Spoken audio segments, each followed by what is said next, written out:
What's up, Caitlin?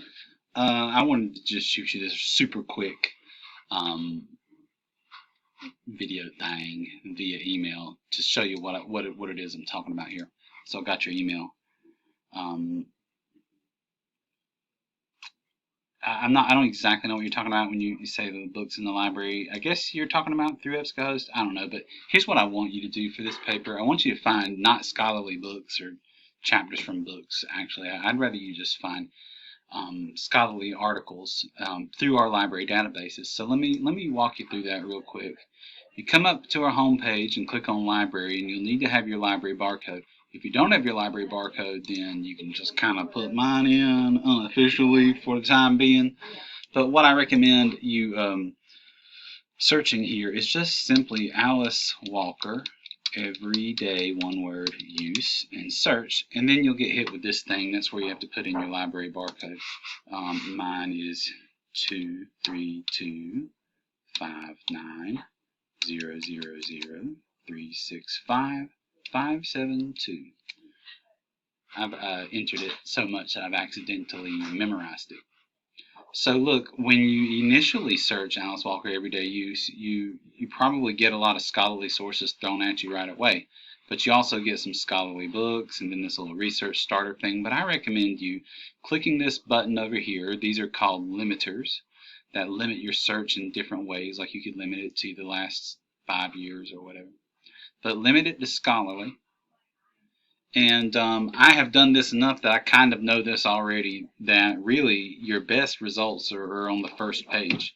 There might be one or two on the next page, but the best things you have to choose from are these 10.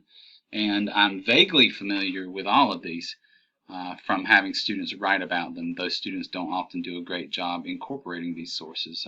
Sometimes I think they don't actually read them in full like I suggest, and they don't reverse outline them, so they don't understand what the people are saying. But maybe that's not what you need today. What you need today, of course, is to find a source that you can use, and that is entirely up to you. But let me look at the next page just because.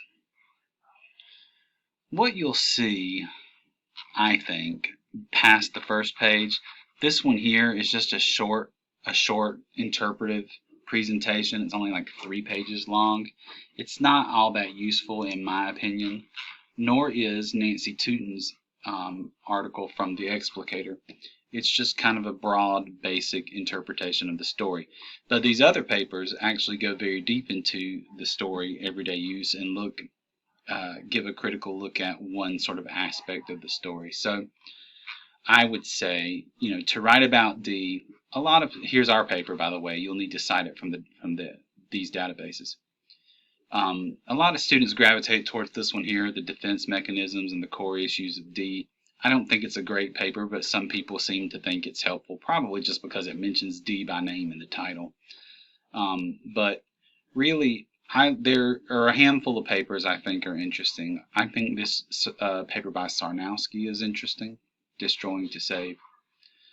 I think that David Coart's paper is interesting, especially if you think D ain't all that. If you're not if your thesis about D sees her less favorably than Farrell does, or like this Matthew Mullins text, I think if you do agree with Farrell, this is probably a good one to check out. And then some other ones you might look at are this one by Carol Andrews, but really those ones I mentioned are my favorites. So this is where you need to download your scholarly papers. Find some. All you need is one extra one aside from the Farrell that would prove useful to your discussion.